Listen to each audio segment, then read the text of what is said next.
Hi, everyone. Thank you very much for joining me today. I'm going to be talking about some tips when you're conducting a professional job search. So all the things that you would need to know in order to get out there to meet people and hopefully land the job that you are looking for. So I do always like to start out talking about how job seekers like to look for work. So if this is you, that's totally fine. This is how a lot of people start off. So a lot of people will start with the online job ads. They'll go on Indeed, they'll go on the Job Bank, Glassdoor. There's a ton of websites, and they'll start looking for people who are hiring. From there, they might send out a few generic applications, or they might personalize the resume a little bit, which is what we always recommend doing. And if they don't get any bites or nothing comes of that, they might come to professional agencies like Yes Employment who can help them. And then if that doesn't really work, they may also start networking. They might use some of their contacts. So this is usually what I see when I speak to people and I ask them how their job search is going. However, this is generally how employers like to hire. If they can, they like to hire internally. So they're hiring somebody who already works for the company. And they do this because that's an easy hire. That person knows the job, they know they can do the job. So it's a very safe bet for employers. If they can't find someone internally, a lot of employers might resort to networking. So that also counts. It's not only, people that they know or people their employees know. It could also be people who've handed in a resume within the last 3 to 6 months. So it could be, that they don't know this person, but somebody has either emailed them a resume or sent in a resume, and they were very impressed by that and they kept it on file. So if they can't find someone internally, networking hasn't really worked, then they might come to agencies like us and say, hey, Yes Employment, can you help us find someone? We're having trouble filling this job. And then they'll resort to putting up an online job ad. And the reason why some employers avoid putting it online is because they get tons and tons of resumes. It takes a lot of time to go through those resumes. And if you are a small business, you don't have the time to do that. You might not have a human resources department or even a human resources person who can go through all of these resumes. And so it's a lot easier to hire internally, hire through networking, or hire through, an agency. So it's really important to know this because obviously if you're job seeking, you're not going to be an internal candidate, but you could get a job through networking especially. So a lot of the things that I'm going to be talking about today and what I'm going to start with is how to network, the things that you can do that are really important to build your network, how you can get out there and meet people, and also some other important things about doing a professional job search in Canada. If you are new to Canada, I'm going to be talking about a few things that we do with, greeting people, all the things that you need to know to hopefully make you a little bit more confident in your networking. So I'm starting with networking because it is really, really, really important. And a lot of people, they think that networking is just going to business events, and it's actually not. There's a lot of things that you can do to meet new people and to network. But it is so, so, so important to always be thinking about networking when you're job searching, because you never know who you're going to meet. You could meet someone in your personal time, and you need to be ready for that. So that's what I'm going to be talking about now, is preparing for that and all the things that you need to know. So if you are new to Canada, when we greet someone in the business world, we shake hands. We definitely don't hug. We don't do any air kisses. We shake hands. We give a fairly firm grip. And while we're shaking hands, we say hello. We introduce ourselves. We do give eye contact and look into people's eyes as well. And we smile. So that's a really important thing to practice. And it seems like that might be a silly thing to practice, but people will make a judgment about you based on how you introduce yourself. And they might decide, if they're going to hire you or not within the first 5 to 10 seconds of meeting you. So it's really important to get this right. So that's why I started off with the handshake. It's something that we always do. Obviously now with COVID, we're not meeting people in person, but if you do meet someone in person and you feel like it's a safe thing to do, then you can shake their hand. So a lot of my clients ask me, should I refer to someone by their title? So Mrs., Miss, Mr., Doctor, or should I use their first name? And that is a really good question. And the thing to know about Canadian society is we are fairly informal compared to a lot of other countries. So it's okay if you want to call someone by their title. So you can say, good afternoon, sir. Good afternoon, Mrs. Smith. But if somebody tells you, oh, please call me Jessica, or please call me Simon, then you can call that person by their first name every time you meet with them from then on. So it's okay if you want to start off being a little bit formal. That's probably a good choice. But if somebody says, use my first name, you can absolutely do that. Unless you're at a very formal event where everyone's using titles, then you can, use a title to refer to someone else. But generally speaking, if a Canadian tells you, please call me by my first name, you can do that. Because we tend to be a lot less formal than other countries in the workplace. However, one thing that we feel is very important is being on time. And in Canada, being on time is a few minutes early. So if you are right on time, if your interview starts at 9 a.m. and you come in the door at 9 a.m., you are considered late, not on time. So on time is 5 to 10 minutes early, depending on how important the meeting is. But generally speaking, we do always like to be early. We think that is very important. Another important thing to always kind of have ready if you're meeting people, even if you're meeting people in your personal time, is to have a 30-second pitch. So this is a little speech about yourself that you memorize, so that if you're meeting someone and you think, wow, this person is a great contact, or they work at a company that I would like to work at, you have a way to introduce yourself that sounds professional and really shows them the skills and the education that you have. So with the 30-second pitch, we start off obviously by introducing ourselves, and we explain our education and our experience, whatever you think would be important. We also talk a little bit about the skills that we have, so what would make us an excellent candidate, and then what's your goal? So is your goal to work for the company that this person works for? Is your goal to, meet with this person and have a coffee? What is it that you would like to do? And you can put that in there at the end of your 30-second pitch. So a couple of examples. This one's from Soraya. So hello, my name is Soraya. I have 5 years experience working in law firms, and I graduated with a Bachelor of Law. I have excellent communication and research skills, and I'm looking for a position where I can use my experience to work as a legal assistant. Okay, so these things don't have to be very long at all. It can even be 20 seconds. It doesn't have to be a very long speech about yourself, but it does need to talk about all the important things that you would like to get across for this job. So Elijah's example, my name is Elijah, and I'm an internationally trained dentist. I'm currently looking for work as a dental assistant. I'm great with people and able to learn new procedures and skills easily. Okay, so again, kind of talks about the things that would make him a good candidate, and also talks about his background as well. So very, very important to put that in there.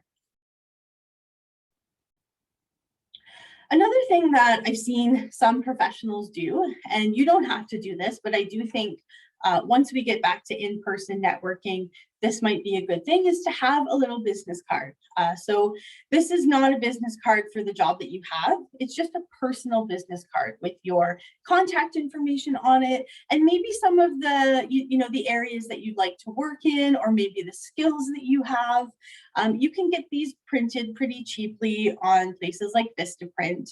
And again, I've seen this, I've received them from people, and I do find it a very professional way to get their contact information instead of, somebody writing something on a piece of paper. You do have a business card. You don't have to do this, but it's something, if you have the money and you'd like to buy them, it might be a good way, especially if you are planning on doing a lot of networking and going to a lot of events. It's always, it's a good thing that you can have. However, I will say this, having an email signature, so this is an example of mine from work, but if you create an email signature for your personal email, it is very helpful, especially even if it's just your name and your phone number. I can't tell you how helpful that is, even when I'm, working with my clients and they send me an email about a job that they're interested in, and their phone number is right in their email, and I can just call them right away and talk about it. It is very, very helpful. So just put your name and your phone number. You could put other information as well, like maybe have, a little bit of a design signature if you want, but it's a really, really good idea to do that. I can tell you that it's very helpful, and it would leave a very good impression on any hiring manager. It would make it easy for them to contact you if they wanted to. The other thing to know about emails, and this is something that I've experienced in my work, is to make sure that whatever name is attached to your email, so your actual email can be something, whatever it is, as long as it's professional, but there's always a name attached to a resume. So I would see somebody's name, like Jessica Blakely, come up, and then her email. Please make sure that the name that's associated with your email matches the name on your resume. I cannot tell you how frustrating it is when I get emails from people and then their resume has a different name on it. So please make sure that all of those are the same. The name on your resume, the name on your identification, and the name on your email all match. It makes it so much easier when you're trying to remember, oh, I was really interested in meeting this person, but I can't find their email, like I can't find their resume in my email, because they're remembering the name on your resume, and that's not the same as the name that comes up on your email. So do check that and make sure that they all match up, because if a recruiter or a hiring manager is having that frustration, they may not decide to call you for an interview. That might be enough for them to say, no, I'm not going to email this person. It's just too much work, which sounds really silly, but it could happen. So make sure that all of those things match up, that the name is the same. It makes it so much easier. I cannot even tell you how frustrating that is. So another way to get out there and to meet people is through volunteering. And I do fully understand that when you are looking for work, you may not have time to volunteer. But if you can, it is a very good way to meet people. And it's a very good way to meet people who you would not otherwise meet. So some very different people in the community. You don't have to volunteer every day or even every week or even every month. You could just do a special event that's happening and offer to go and help out on the day.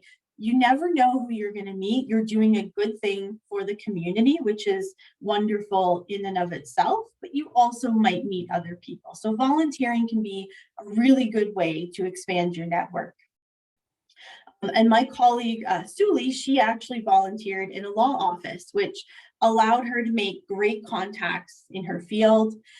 She learned a lot about the Canadian law system. She was an internationally trained lawyer, and her coworkers even helped her with an application for her education. So for her, it was a very, very rewarding experience. And for me as well, I'm an internationally trained professional. And when I came back to Canada, I also volunteered. I volunteered at our local literacy council, helping people who wanted to improve their literacy skills. And it was very rewarding. The other benefit to that is I had a local reference. Because I had been out of the country for 5 years, I didn't have any recent references that were local, that were even Canadian. And so that was a really great thing to have as well. So volunteering can be beneficial in many, many different ways.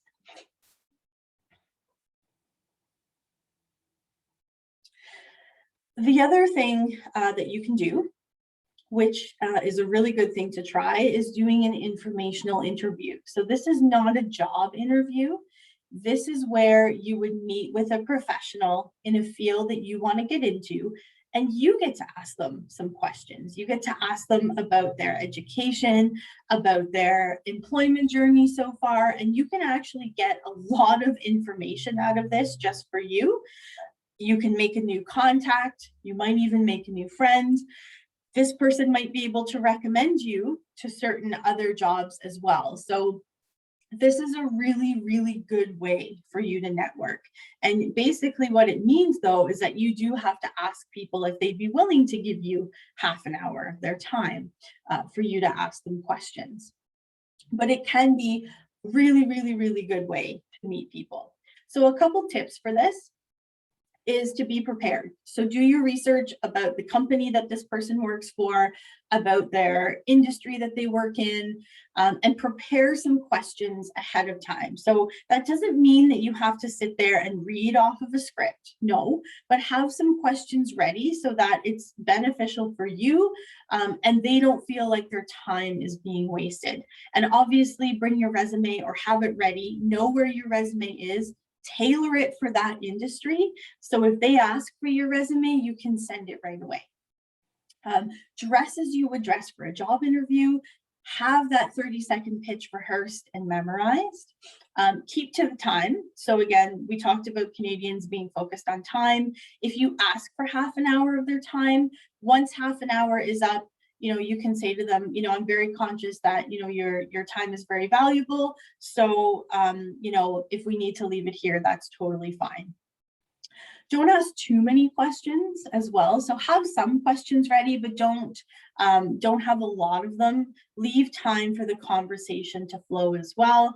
And then I always say, send them a thank you note or an email at the end to express your gratitude because they are giving their time for you. So some of the questions that you can ask in an informational interview is, why did you choose this career? You get some very interesting answers. Or how did you end up in this career? Can you tell me about your career path? Those are great questions because a lot of people, especially if you're a new graduate, you might think that you graduate and then you get this type of a job and then you stay in that job, and that's really not the way that people's careers are progressing. People my age, so I am 36 years old, I'm on my second career now, and I might have another career. People my age will have different careers. We will move around jobs a lot more in our lifetime. So it's really important to remember that and to ask people, how did you end up here? Because they might have done a different job. They might have started in a different field and then moved into this. The type of job that they do might require some years of experience in a related but different field. So it's really, really important to ask those questions. I ended up doing what I do. I'm an employment consultant, but I was actually a teacher. That was my first job. And I learned a lot about teaching, a lot about presenting. And then I brought that to my position with Yes Employment. Okay, so those are really good questions to ask. Asking them, what are your major job duties? What's a typical day for you like? That's a really good question to ask if you want to know if this is the right job for you or not. What do you do all day? What qualities and skills are necessary for your job? Another really good question to ask.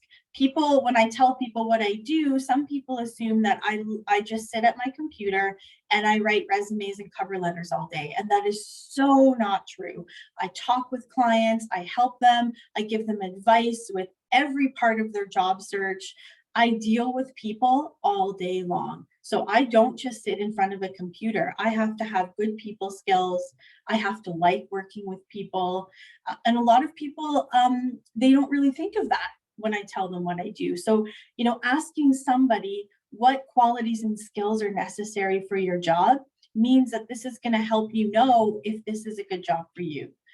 What's the best way to enter this field of work? Another really good question, because this person might tell you, oh, you have to do, this type of job. You have to work in this for a couple of years, get some experience, and then you can apply for a job like mine. And what other companies do you work with is a really good question, because that's going to give you some more ideas as to who else you can, reach out to, what other companies you can research. And if you Google informational interview questions, there will be hundreds. This is a very small sample, but you can come up with your own questions as well, things that you would like to know about the company or even about the person who you're actually speaking with. Another good and surprising way to network is to join clubs and groups. So a lot of my clients will tell me, Jessica, this has nothing to do with work. And no, it does not, but it allows you to meet people, and it allows you to meet people that you wouldn't otherwise have met.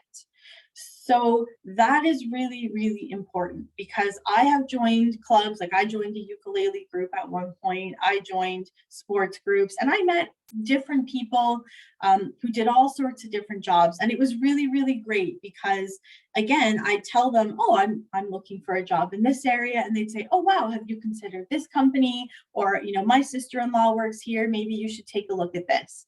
So again, make time for that. You don't have to make a lot of time, but it is a very good place where you can meet different sorts of people and expand your network, which is really important. Also, go to events. If there's free or low cost events, make a point to go. And I do understand that this is not the easiest thing for everyone to do. This is not easy for me. I'm not a natural networker. I'm not super comfortable going up and introducing myself to lots of people. However, especially if it's a free event, if you go and you make a point of introducing yourself to just one person, that's a pretty good result. So if you can set yourself that goal and introduce yourself to one person, and if you're not comfortable after that, then leave. That's a really good first step. But generally what might happen is you might get introduced to, some different people as well. So if you can attend events in person or virtual, because now they tend to all be virtual, it is definitely a good thing. So email, we talked a little bit about email before, but I did want to touch on the fact that if you are job searching in Canada, if you don't have a .ca or .com email, it might be a good idea to open an account and to use that. And the reason being, if you have an email that, is from a different country, which I had one too. I had one from Australia from when I was teaching, when I was training to be a teacher there. But the problem, kind of arises if you're applying for jobs, some of those emails, if they're not a .ca or .com, they might get rerouted to a junk mail, which isn't right. That's not ideal, but sometimes that's what happens. So if you can, create an email just for job searching, and do make sure that you check that every day. And don't just check your inbox, check your junk mail as well. Because I actually have heard a couple of stories of people who applied for jobs, and these were jobs that they really wanted, and they sent in their resume, and they did actually get a response inviting them to have an interview. However, for some reason, that response went to their junk mail and they didn't see it in time, and they missed out on the interview. I actually got offered a position and it went to my junk mail, and luckily I caught it in time. Otherwise, I would not have responded. So check your email every day. Check your junk mail, check all the folders every day. It is so important to do that. And if you can, like I said, create a .ca or .com email for job searching. And if you can, make sure that that has your first and last name in it, and your first and last name comes up as the name on the email as well. And on the same thread as emails, in Canada, we do expect calls and emails back within 24 hours. So we do understand that you may not be able to respond the same day. But if you get a response from an employer offering you to come for an interview, you do need to call them back right away. If somebody calls you and leaves a message, they are expecting you to return their call. So they will not call back a second time usually. They are expecting you to return their call. So if you get a phone message, even if you just get a missed call and you think it's from an employer, or you get an email, you do need to respond to that very quickly. If you do not respond within a couple days, they will assume that you are not interested and they will move on to other candidates.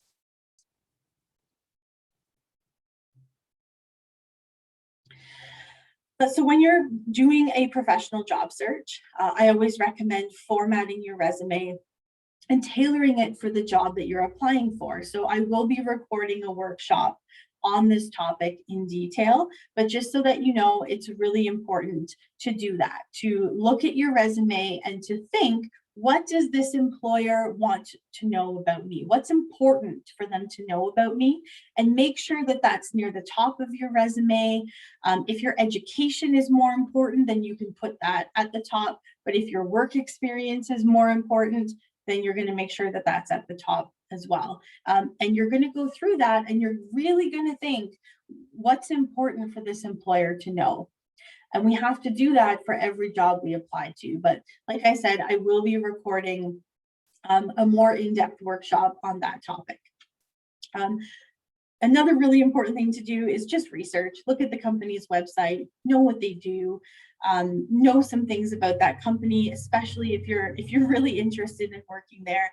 It is really, really important. And employers will know if you don't know anything about their company, and it does not make you look like a good candidate. So do make sure that you do your research on that. That is really, really important. I did want to touch a little bit on social media and your job search as well. So just be aware and make sure that you check your social media accounts, make them private. You know, employers will look you up on social media. They do that. So make sure that things like your Instagram, if you use Facebook, even things like Pinterest, make sure everything's private and really go through all of that and just say, is this something that I would want an employer to see? And if not, you can delete it. Or you can make your account private. But what I choose to do as well sometimes is if I'm sharing something that I think makes me look, professional, or it's something on brand with my work that's appropriate to share with everyone, I'll make that post public. So if somebody looks at my profile, they'll see, oh, Jessica donated to a charity, or Jessica, believes in supporting, people with their job search, whatever it is, you can do that. But do go through your social media and do make sure that everything on there, you would be happy for an employer to see. And sometimes that does mean having a conversation with your friends and family about tagging you in photos and saying to them, you can't do that anymore. There is a setting on Facebook where you can review tags, so nothing goes on your profile until you say it can. So really figuring out those settings is going to be really important for you as well. But go through your social media and make sure that everything on there is okay. And you would be happy for an employer to look at that. And if you're not using LinkedIn, I highly suggest you have a LinkedIn account. LinkedIn is professional social media. So it can be used like an online resume. It's good for making connections. You can follow business people or companies that you're interested in. You can comment on their articles. And I will be recording a workshop on how to build your LinkedIn profile as well. So that will be coming. But you can, write articles on LinkedIn. I wrote a little one day and you can post it on there. So this is really for professionals. So the key thing about LinkedIn is everything has to be on brand with the field of work that you want to do. And also be aware as well, especially, I don't like this on all forms of social media, but especially on LinkedIn, is don't post too often.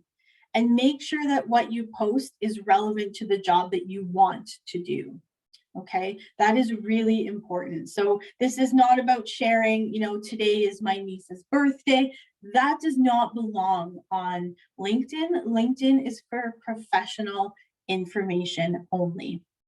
But like I said, I will be recording a workshop on how to build this profile and how you can use it for networking at a later date.